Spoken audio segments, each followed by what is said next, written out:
چاند رات شریعت اسلامیہ میں لیلۃ الجائزہ کہلاتی ہے، اور اللہ تعالیٰ جل شانہ بندوں کو اس رات نوازتا ہے کہ پورا مہینہ تم نے روزے رکھے اور اب میں تمہیں اس کا صلہ عطا کروں گا۔ اور لیلۃ الجائزہ میں اللہ عیدی عطا کرتا ہے،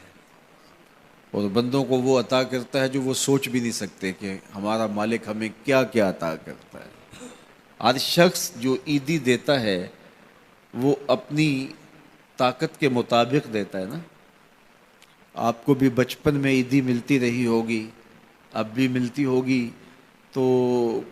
کوئی 10 روپے، کوئی 20 روپے، کوئی 50 روپے، لیکن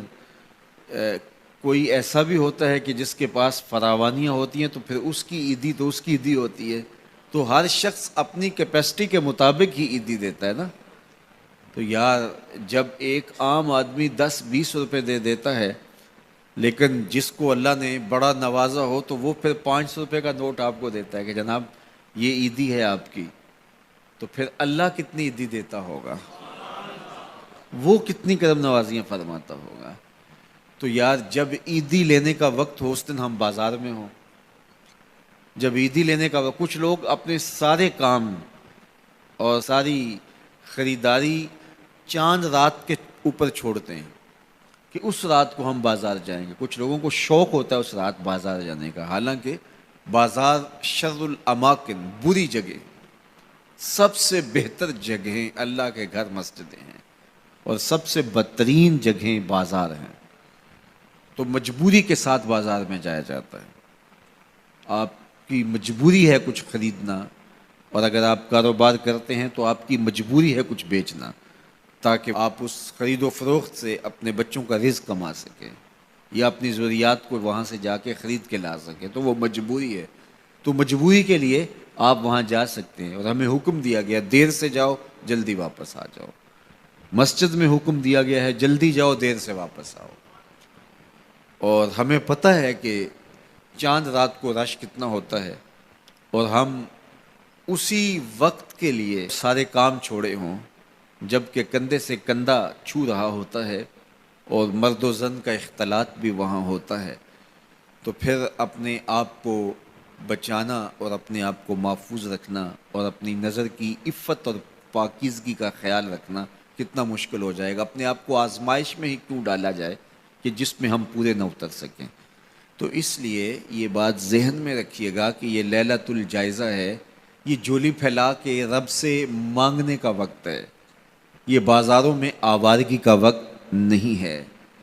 تو یہ رات بھی ہماری اللہ کے حضور عبادت میں گزرنی چاہیے، ذکر و فکر میں گزرنی چاہیے،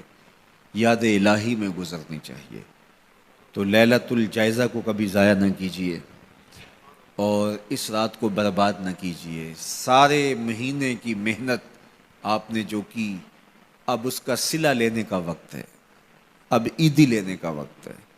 تو عیدی لیجئے اپنے رب سے، جھولیاں پھیلا پھیلا کے لیجئے، اس سے خیرات مانگیے، اس کی کرم نوازیاں اور اس کی رحمتیں تمہارے اوپر برسیں گی، تو ان کو اپنے دامن میں سمو لیجئے۔ تو اپنی ضروریات کے لیے اور وقت نکالیے، اور عید کا دن بھی اللہ نے ہمیں 5 نمازوں کے علاوہ ایک اضافی نماز عید کی ہمارے اوپر واجب کی ہے۔ عید کے دن تو لوگ فرض نمازیں چھوڑ دیتے ہیں، جبکہ عید کے دن فرض نمازوں کے علاوہ ایک اضافی نماز رکھی گئی ہے۔ تو یہ ہمارا امتحان تھا، ہمارے ایک مہینے کی جو ٹریننگ ہوئی تھی، اس کے بعد آج ظہر کے وقت، آج عید کے دن فجر کے وقت، آج عصر اور مغرب کے وقت دیکھنا تھا کہ اس کا اثر ہماری روح میں کتنا اترا ہے۔ اور میں کہتا ہوں کہ جب مسلمان سارا مہینہ روزے رکھیں، تراویح بھی پڑھیں اور نمازیں بھی ادا کریں، اور عید کے دن فجر کے وقت مسجد میں نمازی نہ ملے، ظہر کے وقت آدھی صف ہو، تو شیطان تو بڑا خوش ہوتا ہوگا، وہ تو بڑا راضی ہوتا ہوگا کہ یہ پڑھتے تھے نمازیں اور تراویح اور کیا کیا کرتے تھے، پتہ چلا نا کہ ان کے اندر کچھ بھی نہیں اترا، اور یہ جہاں کھڑے تھے اس سے بھی نیچے لڑک کے آ گئے۔ تو شیطان کو کبھی خوش نہ ہونے دینا، اللہ کے حضور سرخروئی اور کامیابی کے لیے دعا مانگتے ہوئے ماہ سیام سے رخصت ہوں۔ یہ گھڑیاں اللہ نے نصیب کی، گنتی کے دن انہیں کہا گیا، تو یہ گنتی کے دن یوں ہی بیت جاتے ہیں اور اسی طرح پوری زندگی بیت جاتی ہے، اور پھر جب آنکھ بند ہوتی ہے تو پھر آنکھ کھلتی ہے کہ ہم زندگی کہاں گزار دی۔ تو آئیے ان لمحوں کو غنیمت جانیے۔